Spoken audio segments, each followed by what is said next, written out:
non si mia come dirlo, scominciare adesso a contare tutta questa storia, perché dei anni che ne è passati tanti. Cercherò però di fare il meglio che posso, sperando di farvi capire bene quello che ho passato. Bon, tacchiamoci perché qua è lungo il fisolo, la storia è lunga.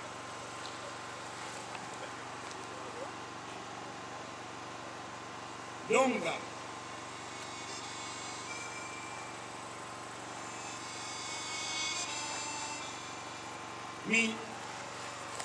Sono nato a Maran il 17 di dicembre del 1919.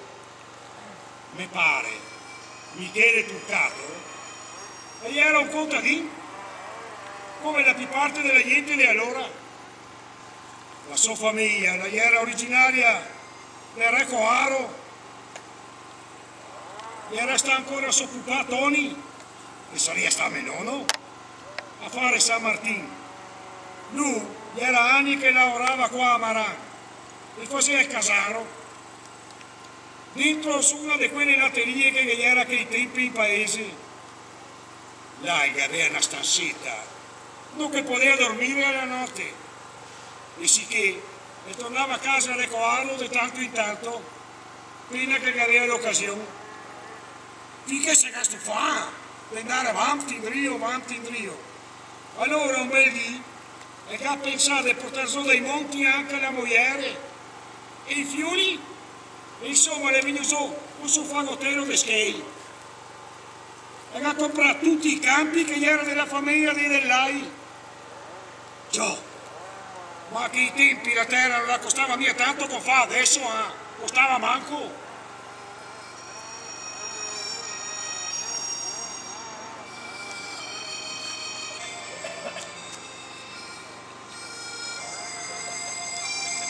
Che la maledetta cartolina.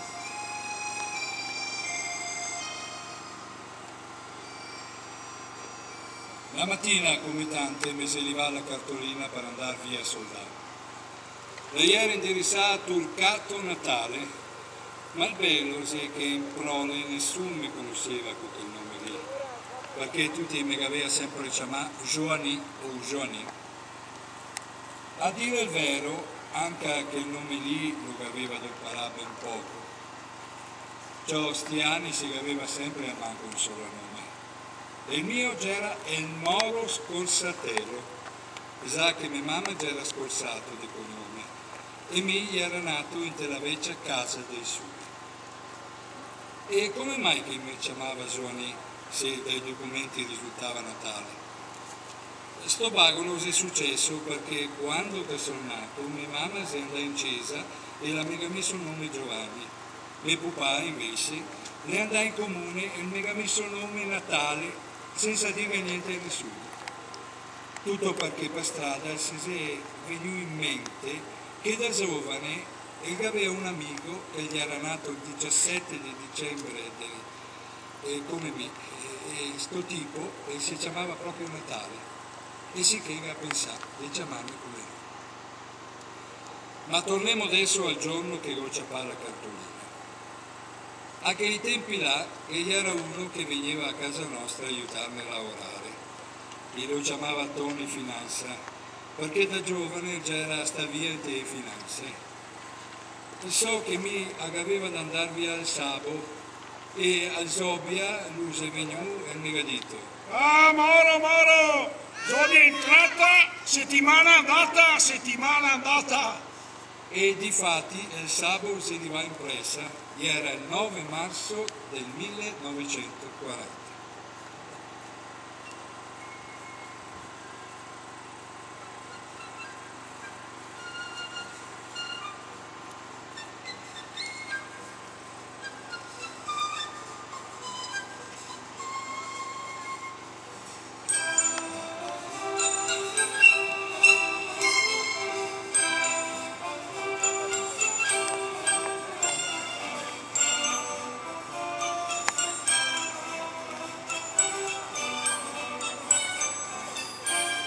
So che mi go parecciai e sono partito di mattina a buon'ora in treno.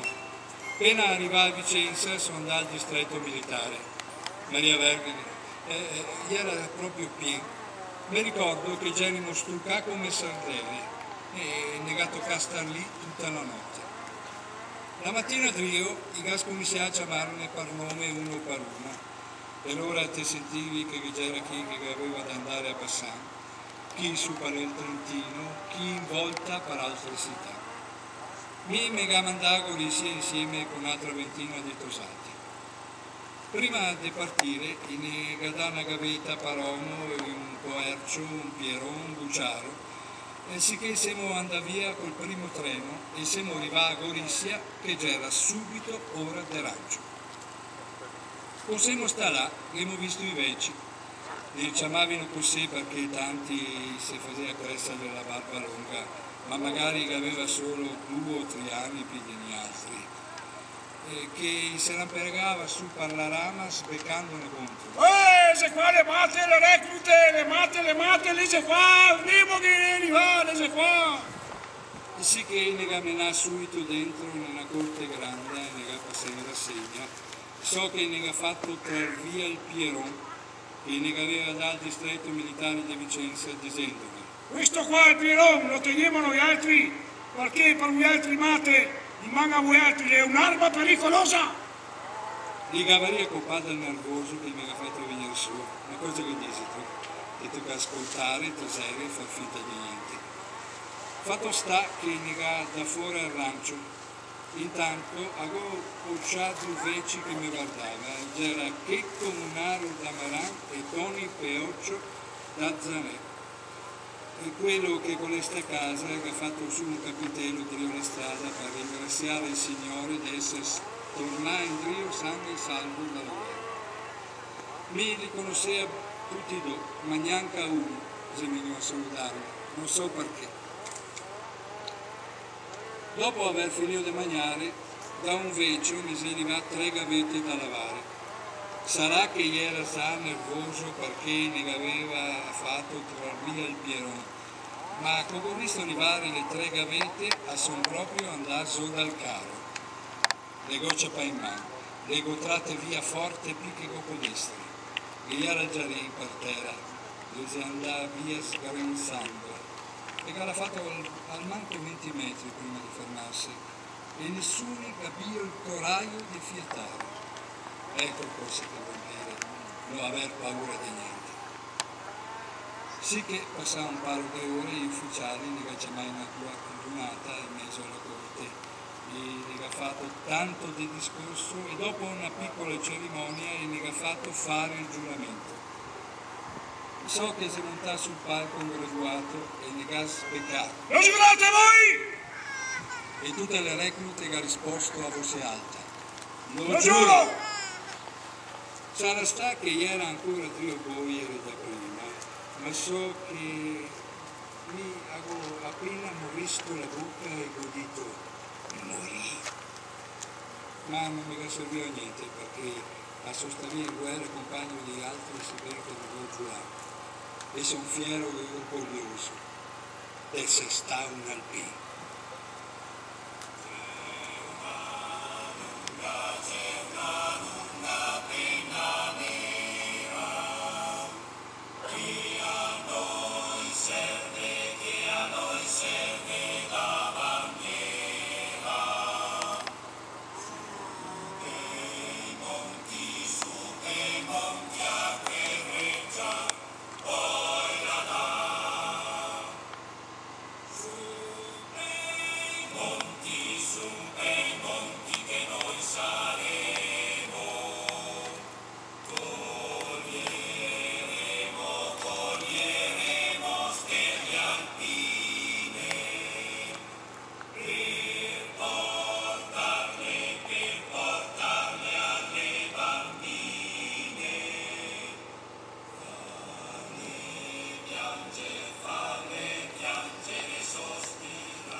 Il mio primo pugno.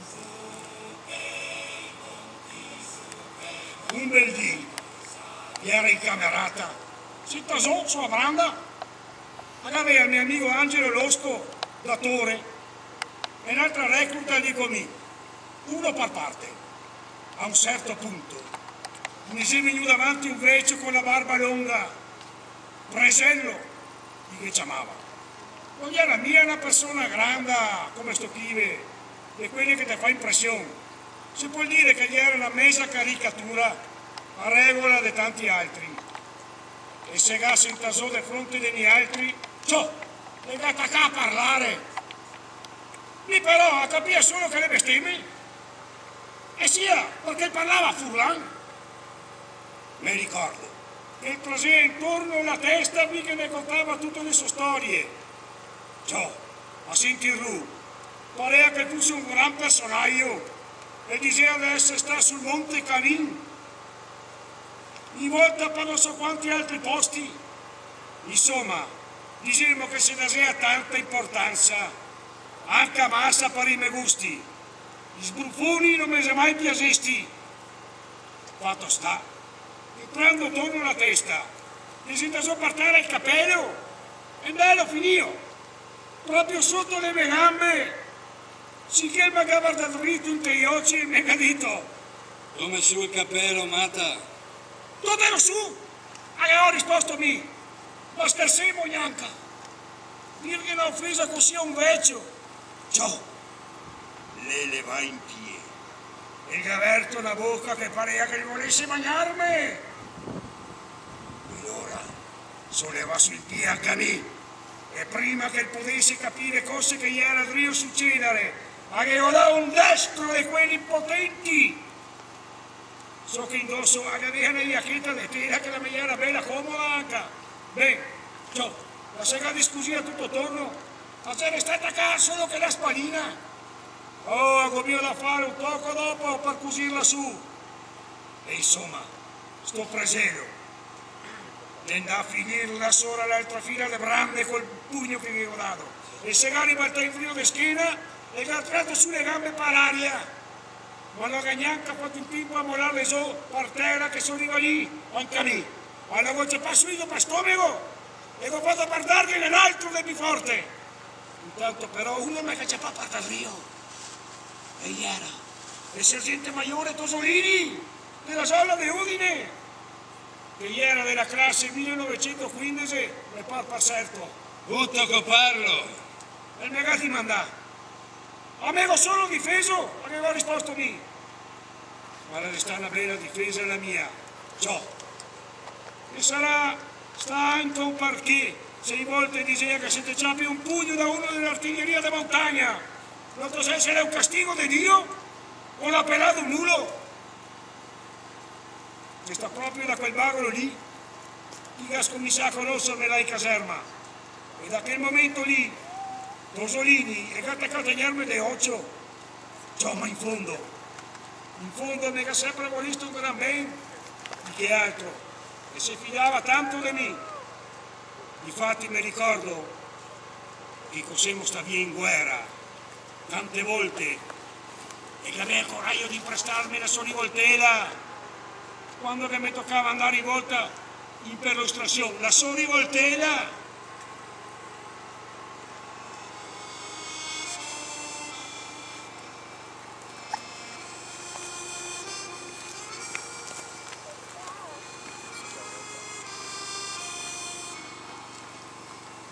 La comunión alpina.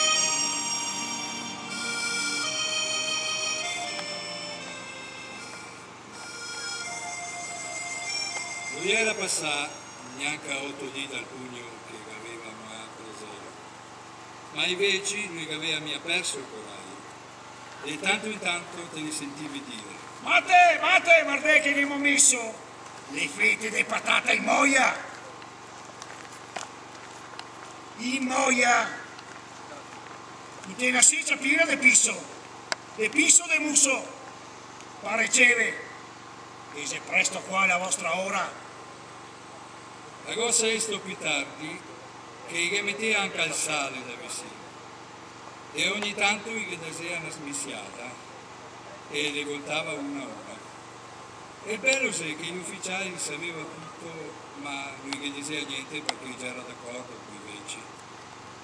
Una volta ho sentito che diceva così: Noi li spremiamo di giorno, voi li spremete di notte. Sì che una sera, dopo che aveva suonato il silenzio, abbiamo sentito suonare l'allarme. Ciò che seguiamo tira su in presa e seguiamo guardare sul muso dicendo: Oh strega, cosa c'è sto allarme? Cosa c'è adesso? Cosa c'è adesso? Intanto si ga spalancare la porta dubbia in fondo alla camerata e si veniva dentro 5 veci. 4 i tenia sul baldachin da processione, fatto con altrettanti pali di legno dritti e una quarta persona. Sotto sto baldachin che era l'ultimo della squadra con un solo bianco a farghe da mantello. In man questo che aveva una seccia mesa piena di quelle famose fette di patata. Visto così, a me go girà sulla sinistra e ho visto tutti i miei compagni in zenocchio in fondo alla branda, con le mani giunte. Ho intivato a vedere un certo Bortolaso da Vicenza, un meco scritto, e sarà sta 10-15 kg più di me.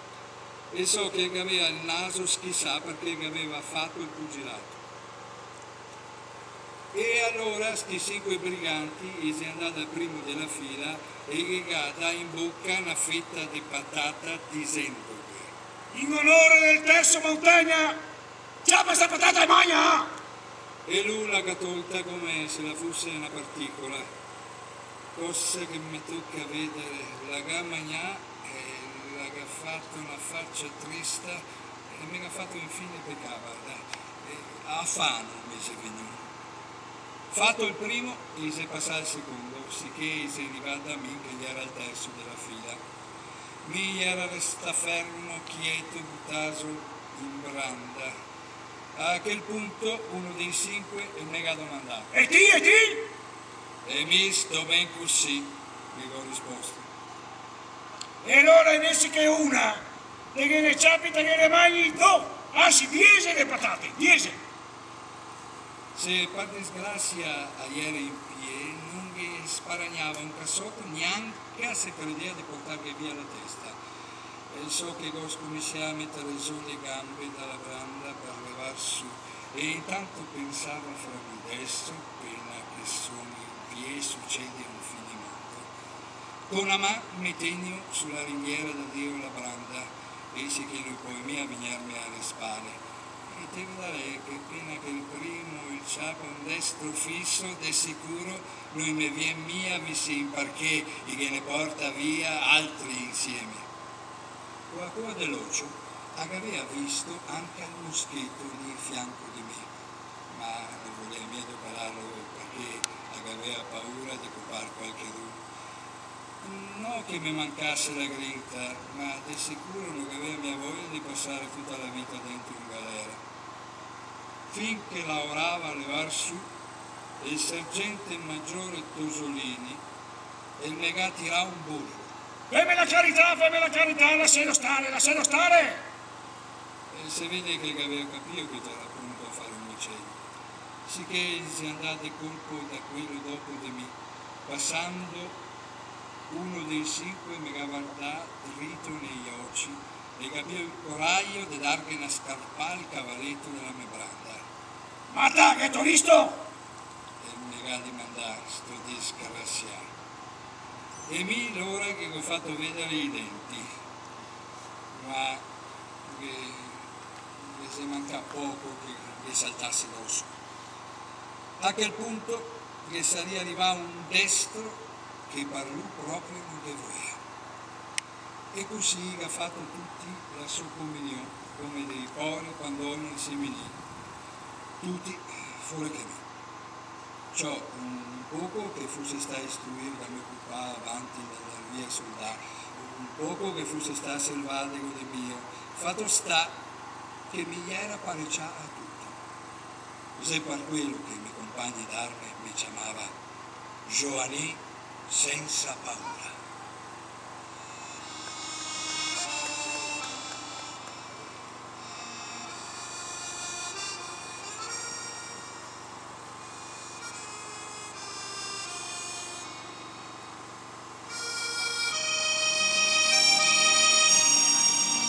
del periodo della licenza.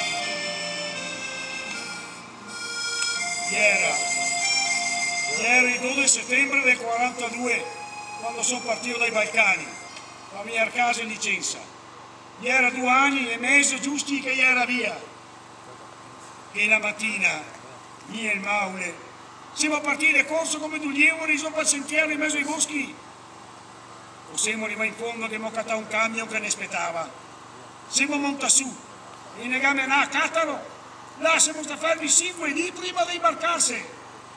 Mi ricordo che la sera a Gomagnà, la fame, non so quante sardelle, e di notte mi ho svegliato che aveva una sera rabbiosa. Si che sono là a bere la fontana, che però non la pisava neanche. Lì ho cattato uno che il megalito, che gli sarava di notte. Allora sono andato al porto e mi ho sguardato la bocca, con l'acqua del mare. A Cataro, che era pieno di gente che andava e veniva. Un colpo in negati di mandarmi a questo amico di andare a dargli la mano in cucina. Sicché amico ho detto al Maule, ascoltami Mirino, se meglio che andiamo. Ciao. Difatti, la seguiamo a portare via un bel tocco di formaggio grana. Se lo abbiamo ascolto bene, dentro il zainetto, ai 7 di settembre, alla mattina a buon'ora, seguiamo imbarcati. Siamo venuti su al mare, il rio e la costa della Dalmazia. Mi ricordo che siamo passati anche davanti a Sara. Alla fine siamo da sbarcare al porto del fiume. Là è negato di farmi un paio di settimane prima di mandarmi a casa, per vedere se erano sani o malà. Vieni a chi negamo là. Ciao, abbiamo sappato il primo treno e siamo partiti. Siamo arrivati a Vicenza che era notte fonda. Sarà sta mezzanotte o un botto. Ma non era più coincidenza paschio. Ieri un bel ciappito dei alpini. So che siamo andati a bere al bar della stazione e là uno mi ha detto. Ciao, che andiamo su a Monteberry. Sì che siamo andati. Cos'altro che avevamo da fare? Perché seguiamo senta fuori sui scaglini della chiesa. Siamo stati un bel tocco finché seguiamo in dormesà. La mattina trio, era il 29 di settembre del 42, io e il Maule siamo andati in stazione dei treni che era appena tutto al sole. Abbiamo ciappato il primo treno che andava su a Schio. E ciò, possiamo stare a sottiene e il Maule mi ha detto.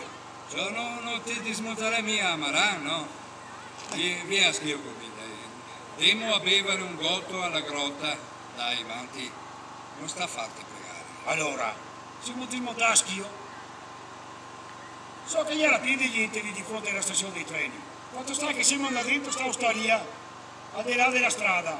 E subito, due degli altri si venuto dentro, più della me contra.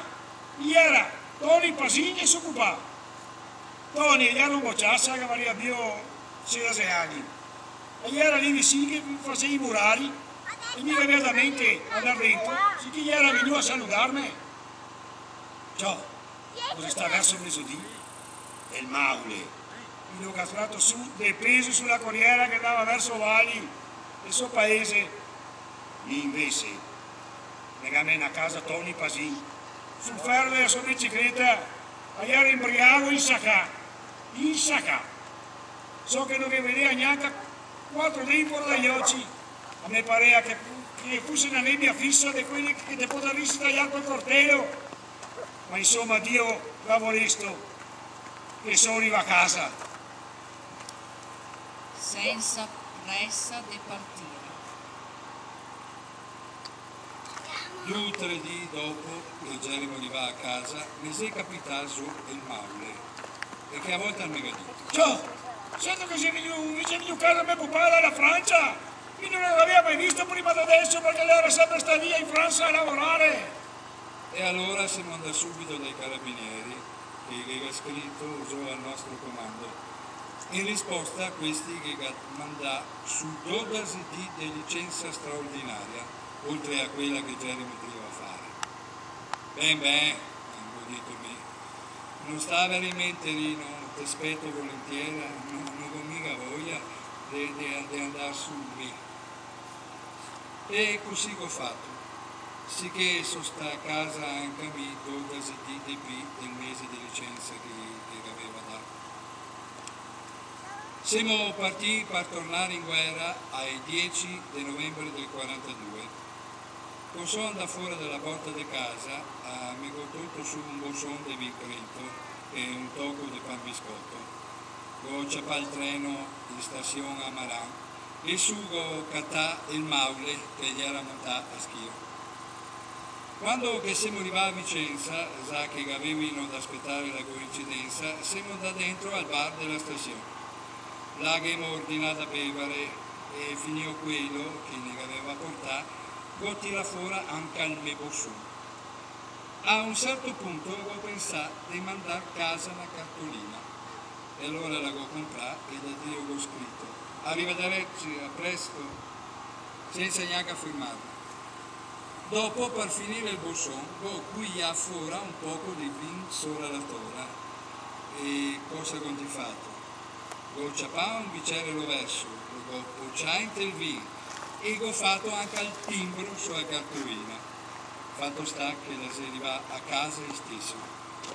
Gli era matto con un cavallo. E sicché abbiamo ciappato il treno. So che abbiamo fatto presto arrivare, no come quando che siamo venuti a casa in Vicenza. E ora ne parea di non arrivare mai.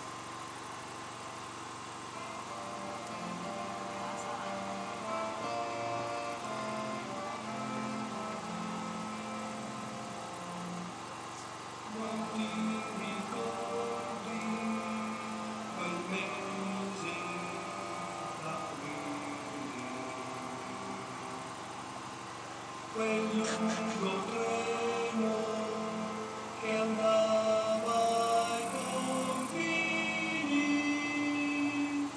Vicenza, i nostri reparti erano in uso dai Balcani, era tornare in Albania perché la situazione in Montenegro la si aveva ormai quietà.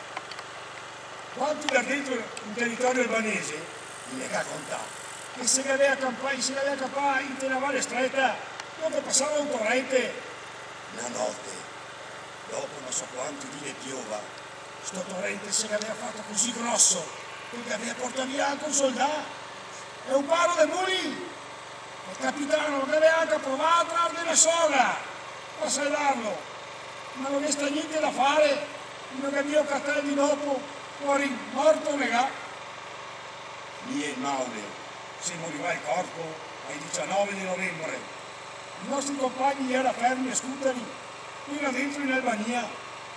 Ciò, che la volta mi ricordo che Rino, io che salutavo l'intera, mi disse a me negadito. Purgato, ti sia escluso da tutti i servizi in attesa del processo. Meglio, favorito mio, non sia manco per raposo. Passato qualche dì, un colpo sono dentro sulla metenda, a avevamo dopo il tiro da capo per Roma in dotazione. Ciò, avevo visto che me ne mancava una. Non mi era mai sparito niente fino ad ora. E mi io sono nervoso, che non avevo più visto. Sono andato al sergente Maggiore Tosolini. Avevo tirato fuori la baionetta davanti agli occhi che ho dimandato. L'ha visto sta qua Tosolini? Sì, e perché? Se sapessi chi mi ha portato via la coertina, voglio consumargli la lama a forza di sposarlo. Fammi una carità, va. Ordine mio. Va subito in fureria e togliene una di nuova. E allora sono là. Da davanti ho toccato un giovane tenente che quando gli è passato un vecchio, e da ormai anche a me era passata in categoria, e si metteva subito sulla tinta per salutarlo. E gli era poco più che un bocciassa, ma gli era già tenente perché suo papà e gli era generale in Russia. Si tiene che dà una coertina nuova e la gestia finita lì. L'ottavo giorno del rientro al corpo, finalmente mi cacciamava proprio. Allora sono verso l'ufficio del colonnello e go battuto sulla porta, tum tum. Avanti! E il negadito stando dentro. Sì che ho aperto la porta e sono verso di lui. Ciò, le prime parole che il negadito ne si sta. E il coraggio ciò con che a faccia ride te presenti da me. Perché aveva visto che gli era venuto dentro senza paura. Ho messo il sorriso in bocca. Cosa credevano? Lo puse da là lagrimando. E gli aveva visto che gli era venuto dentro senza paura. Ho messo il sorriso in bocca. Cosa credevano? Lo puse da là lagrimando. E gli aveva visto che gli era venuto dentro senza paura. Ho messo il sorriso in bocca. Cosa credevano? Lo puse da là lagrimando. A me sembra infine da ridere, va. E lo saprei perché devo c'è una guerra. Di preciso no, signor colonnello. Ma te lo saprei manco che ti sei venuto con 12 di ritardo o no? Sì, signor colonnello, e mi avevo visto pentio. Sì, ma ti si sta a casa però. Avevo visto pentio, signor colonnello. Deve essere a casa ancora? So. Allora ne salta per aria. E mi sembra io il psicologico da cattivo e mi becassi quel muso. Lo setto che poteria mandarti a Gaeta sotto processo. Allora via caro, signor colonnello. Di Gaeta di qua, tutti i miei volta già passo petà. A quel punto, e se la chita, e a cambiare espressione. Come dal dia alla notte, e mi dava tu sulla spalla il megadito. Sì, lo so, ti sei un bravo soldato. Continua così.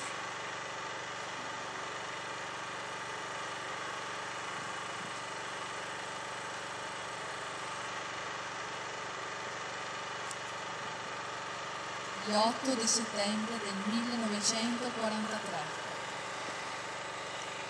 Mi ricordo come se fosse adesso, se venivo l'8 settembre del 1943. Erimo a Giannina, sul nostro accampamento. Quella sera lì, migliaia di guardie al peso.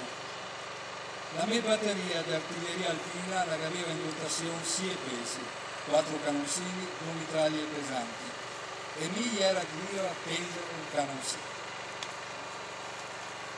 Poco dopo le 7 si è passato Alpini lì davanti di me e i megadito. Ciao, siamo stati a ascoltare la radio giornale. Il gadito, che si sta all'armistizio, somiglia che se veniva la guerra al manco per gli altri. Radio giornale, io non aveva mai sentito menzionare. Non so neanche dove che fosse in da ascoltarlo, magari dentro sulla tenda degli ufficiali, perché non saperia dove altro se no. Fatto sta che 10 minuti dopo si arriva fuori agli ufficiali, che aveva una faccia bianca come la morte. E subito il negadito di puntare l'artiglieria verso l'accampamento tedesco. Bisognava pareggiarsi a tutto, gli diceva, in attesa di ordini, perché neanche a lui sapeva di preciso cosa fare.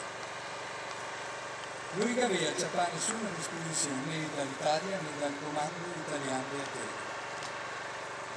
Pena che se stanotte, ed è sicuro la più lunga di tutta la guerra, vista la situazione, i greci li attaccavano a mandarli a dire che se gli altri li avessimo attaccati i tedeschi da davanti, lui li cavaria attaccare alle spalle.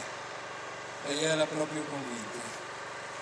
Ma come se si faceva a mettersi a sparare contro i tedeschi? Cosa sarebbe successo? Anche perché minuti dopo i tedeschi le mandano a dire che se gli altri li avessimo attaccato, lui cavaria a sparare neanche un colpo, e se cavaria a rifiutare, anche se avesse più l'ordine lo fa. Magari queste leggere parole venivano fuori proprio dal generale di comando della prima divisione di montagna tedesca, perché era tanto amico del nostro colonnello, perché aveva fatto tutti i restori insieme in Germania.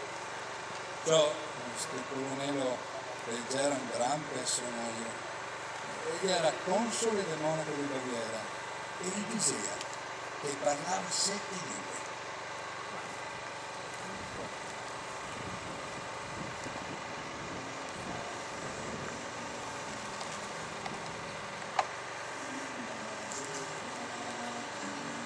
La cattura.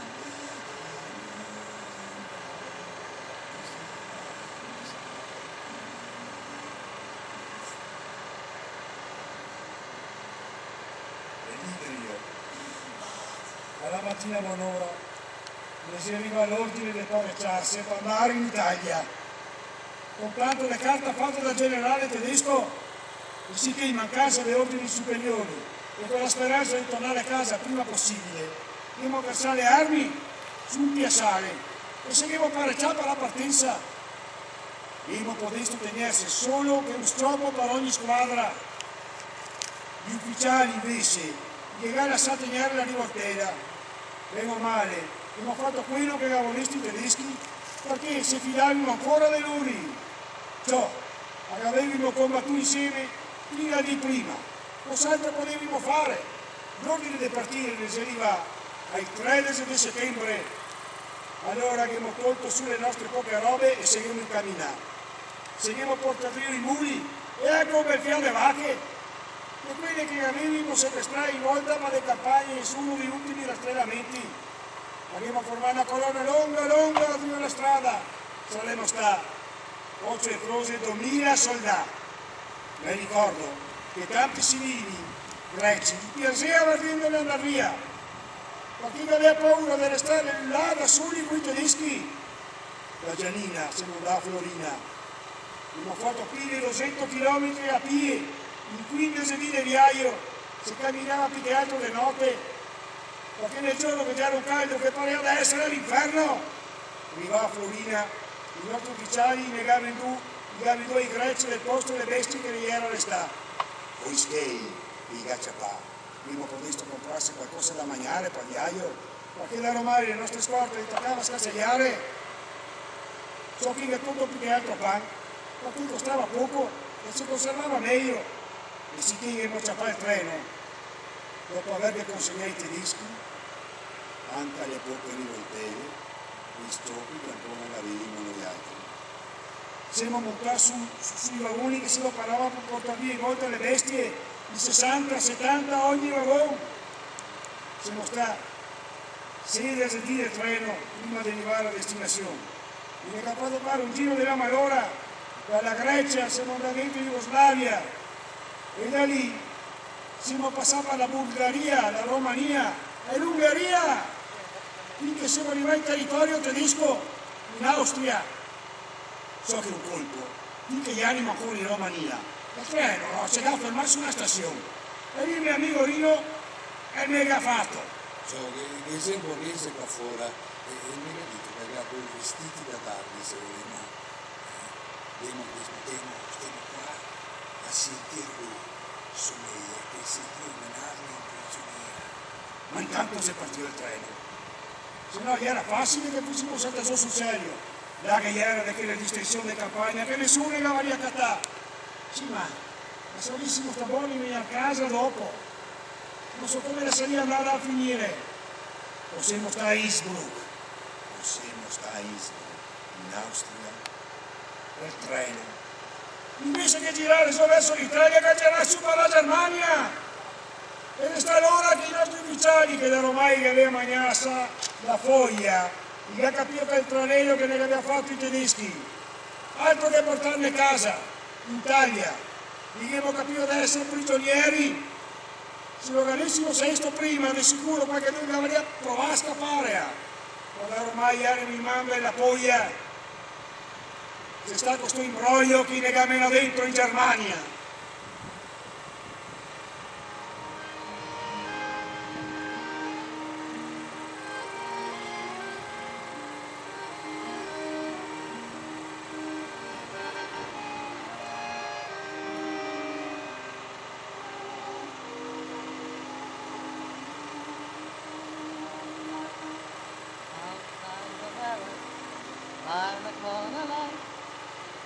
Alla mattina trio all'alba, che era il 21 di aprile del 1945, si è arrivati in corsa quelli delle SS e le gas cominciò subito a sprecare.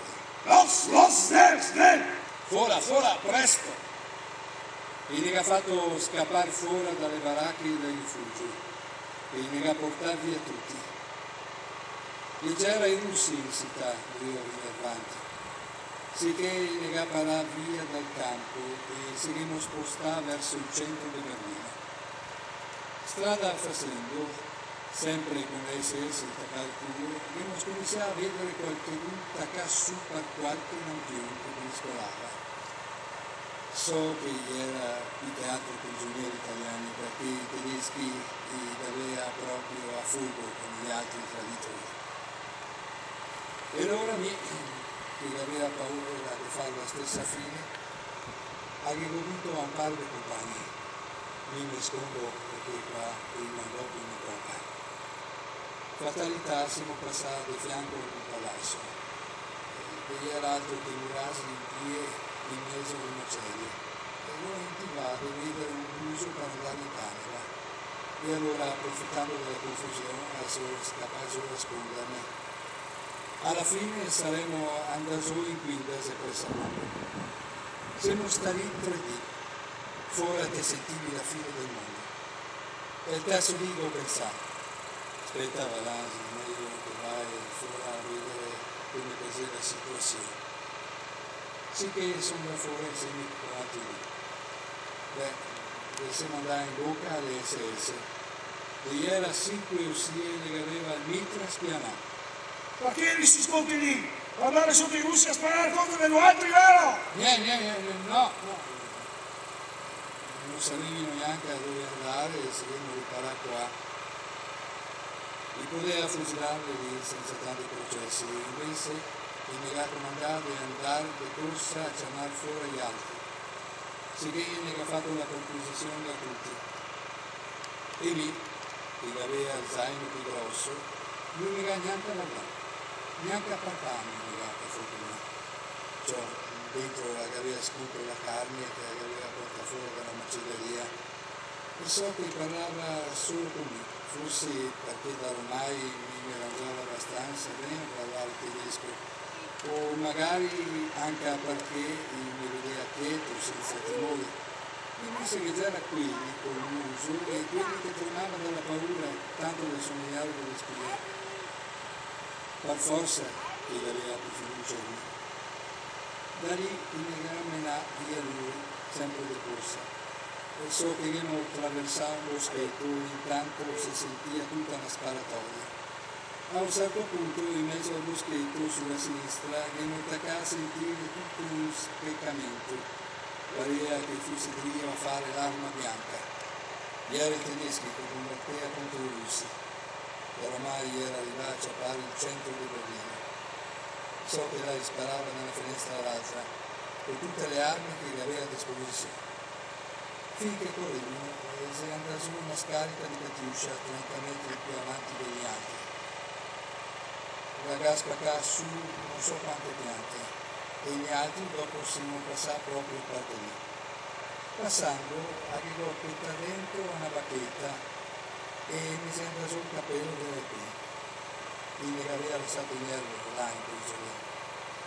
Ma chi c'è che si aveva fermato su, neanche armato? E allora lo lasciò là per terra.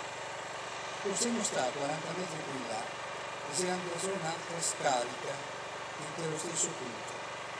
Ma gli altri siamo davanti senza mai voltarsi, finché siamo da fuori della boscaglia. E si che siamo a nascondersi dentro sulle prime case che viene trovato.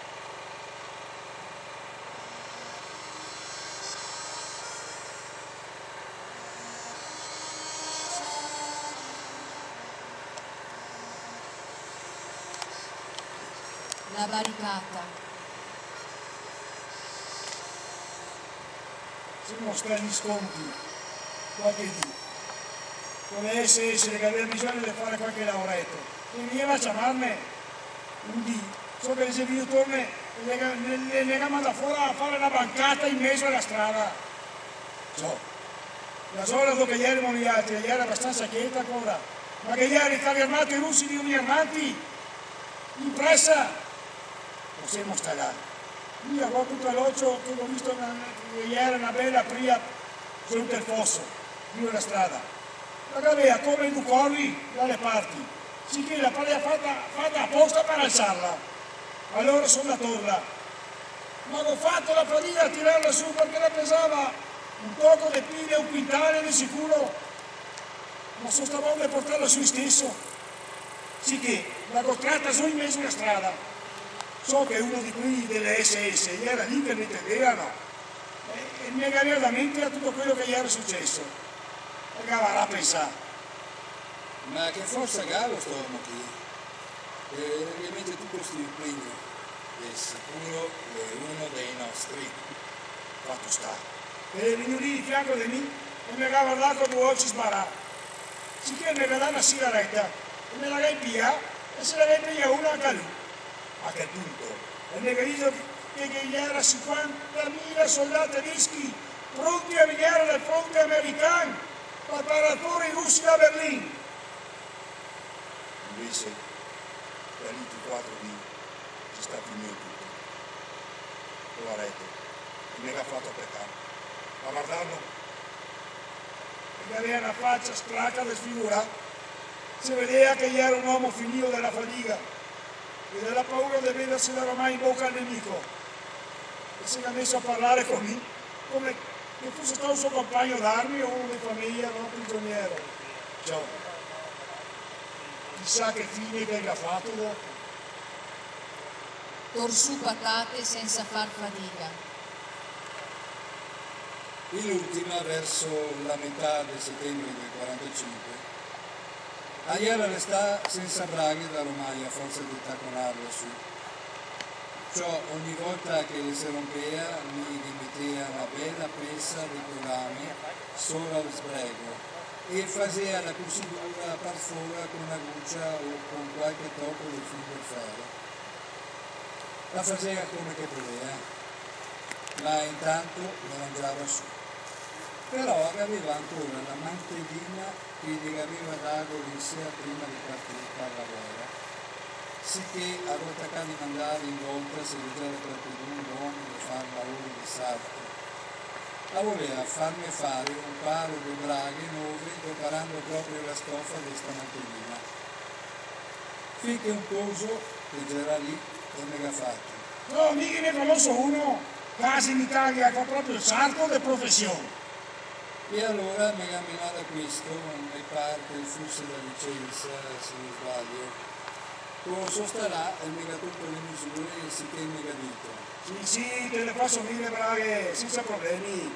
Basta che te ne dai la mantellina, oppure te faccio tutto. E per il pagamento?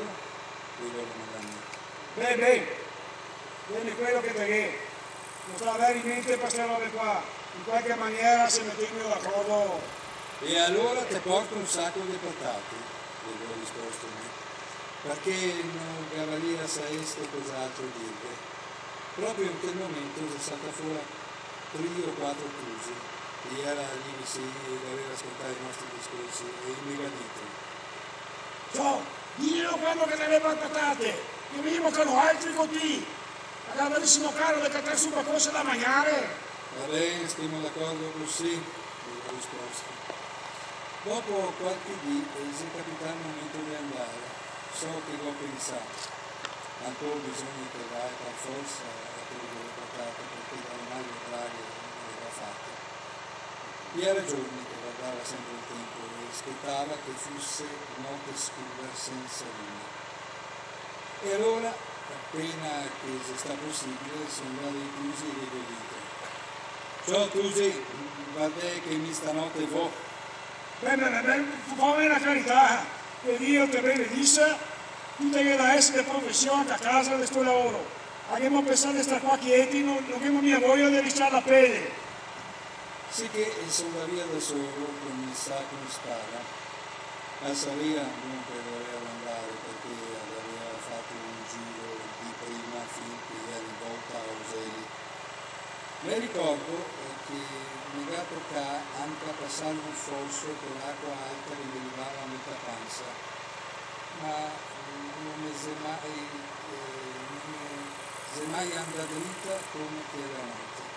Difatti, prima che si arrivasse sul posto, uno dei tanti campi di patatare che era là, avevo sentito un fiato in movimento e allora sono davanti pian pianero. Non ne vedeva niente perché era proprio scuro orco. Con sostà 5-6 metri d'andone che veniva strumore avrò fischiato e lo sentivo un subito silenzio. E allora lo fischiai un'altra volta un fiato forte.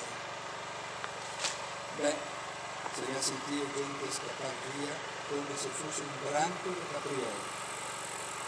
Aveva infilare e sono davanti. Per terra vedeva tanti fagotelli pieni di patate e li devo svolare dentro in una sacro e so che non deve neanche statute. Legò toccare la sal per terra un fagottello mezzo pieno parecchiato, sicché avò legato la bocca del sacro e sono tornato a casa contento. E la mattina Adrio legò portare il sarto in cambio delle braghe. Un paio di giorni dopo sono passato a piedi proprio per là e ho visto il padrone del campo, un borghese tedesco, che già Adrio cavava su le patate, o meglio quelle che già lo stava a terra. Sicché avevo pensato di andare là a far bruciarle. Appena che sono arrivato là, avevo detto, ciao, ti dà la mano per sulle patate, ti capisca bene, proprio bene. Guarda quante marce che gliene manca. In quanti gli hai? Quasi va là, può pensare che ha rotto due anche con stroppo, mi l'ha fatta proprio sotto il naso. Se solo che avesse visto questo che gli era successo, ma non poteva mai immaginarsi, dico sempre Dio, è il muso da tola.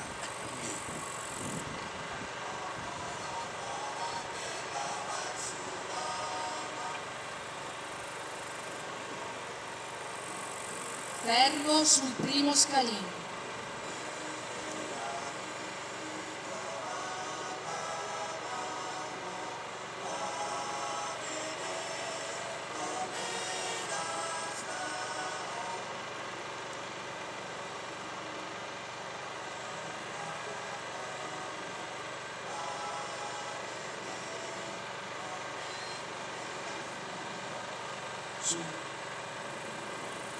Su per la stradetta di casa mia ho cattato mio fratello Betty, che gli era anche Tony Finanza insieme con lui. So che gli era venuto a caricare su dell'uame sul carretto col portone. Quanto contento che è stato di vedermi. E insomma lì ho attaccato a cioccolare con lui. Ma tutto un colpo. Il fratello Beppi aveva rimandato sto Tony Finanza. Ma chi sei sto uomo qua? Lo conosci tu? Si vede che non mi aveva neanche conosciuto. Cioè gli ero boccito ancora e mi mancava da casa da 3 anni. Sentì Tony Finanza e mi ha tratto via il portone e mi ha sbeccato. Voi com'è che è tuo fratello? È moro? Mi ricordo. Mi l'ho fermato in una stanza perché aveva paura di andare a casa. Era la roba che aveva desiderato più per tutto il tempo della prigionia e adesso che era lì non aveva neanche il coraggio di mettere un piede dentro la porta. So che adesso sta fermo un poco sul primo scalino, neanche a bombe muovermi. Ma dopo avevo deciso, perché aveva massa voglia di vedere la mia famiglia. Beh, mi nega visto venire dentro mia mamma, e si è messa a piangere. Mio papà invece viene su in canera, adora la flasca di bimbon. Dopo, e cacciamo a casa tutti quelli della contrada, per farle festa, tutti li cacciamo.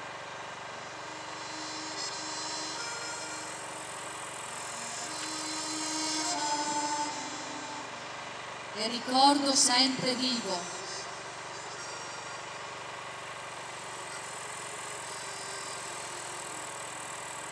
Anni dopo il capitano Giacomelli mi ha invitato tutti a casa sua in della villa del Pradamano, un paesetto vicino del Lino.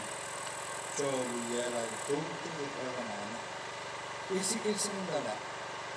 Mi ricordo che in quel parco, di fronte a sta villa, egli era di quelle piante alte con le rove grosse, io non so quanto vecchio che ne fosse stato. Là che abbiamo mangiato e bevuto, offerto tutto da lui. E che aveva chiamato perfino la banda del paese a suonare per noi altri. e dopo mi ha fatto visitare i suoi cantini. Più avanti mi ha chiamato a Bassan, quando per certi reparti della divisione Giulia si è spostato là da Gorizia. E allora seguiamo cantato dentro sulla caserma di Bassan e abbiamo fatto una mangiata tutti insieme. Quanto vino che abbiamo bevuto quella volta. Di fianco di me so che si aveva sentato il gente maggiore Tosolini, che dopo la guerra già andava a fare il vigile nel suo paese.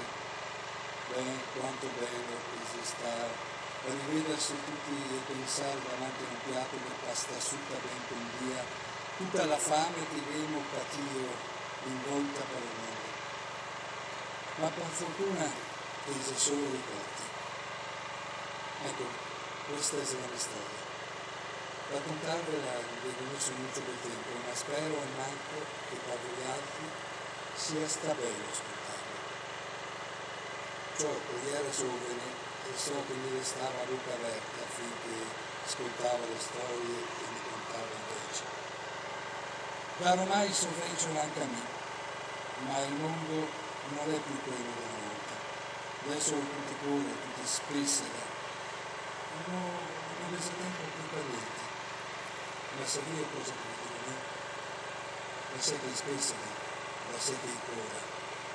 Intanto gli altri devono cioccolate gusto come se facesti anni.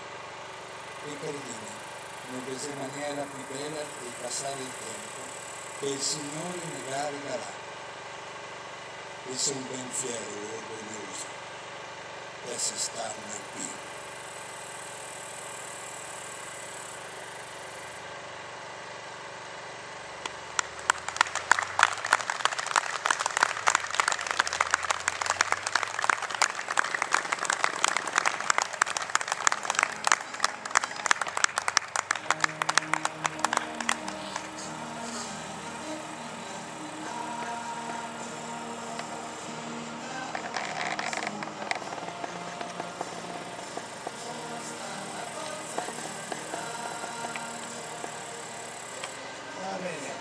Grazie.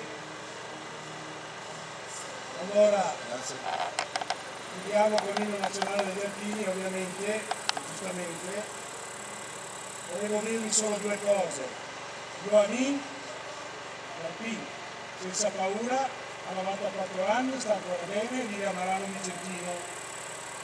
Qui c'è suo figlio, il quale ha portato il libro interno, noi abbiamo tratto dei pezzi in accordo con nipote, con Eric Retto, dei pezzi che vi abbiamo letto per portare in giro questo volume, questo libro, di cui un po' io mi sono innamorato, nel senso che la vera storia dei nostri nonni, dei nonni San Clara. Tutto Clara perché l'ho conosciuta, è stata bravissima, anche se non è una cosa proprio per bambini. E quindi ho voluto metterlo in scena come lettura per far conoscere la nostra storia reale, quello che hanno vissuto, ripeto, i nostri nonni e i nostri bisnonni. Lui è vivo, ripeto, a 94 anni, sta molto bene, non può essere qui ovviamente. Il figlio, ehi là, alla mano, non essere timido. Quando uscirete, dice il libro, se volete prendere, ci sono molte altre cose, aneddoti dentro, molto carini, di quello che era la vita anche di quel tempo. Ringrazio il Comune di Conco che ci ha chiamati qui e Teatro Incontri della provincia di Vicenza, grazie al quale siamo arrivati qui. Questo è anche il nostro lavoro, noi siamo una sala di Vicenza Teatro, l'altra sera qua vi siamo all'Ostega con la bella addormentata, invece oggi forse la sera vi è piaciuta meglio. Oggi invece avevamo questo lavoro da portare avanti. Quindi grazie a Ioannin, io penso che in questo momento stia pensando Tusi Allegri, che la vita se vea, perché l'ha sentita la sorpresa e la continua. Grazie a Ipa Simico e a Franco Simico alle luci elettronica e al Comune di Conco, dov'è il nostro militante? Non lo vedo. Grazie a voi, grazie. Claudio Manucciato, scusate. Sono un po' stanco, mi sono dimenticato di questo gigante. Grazie.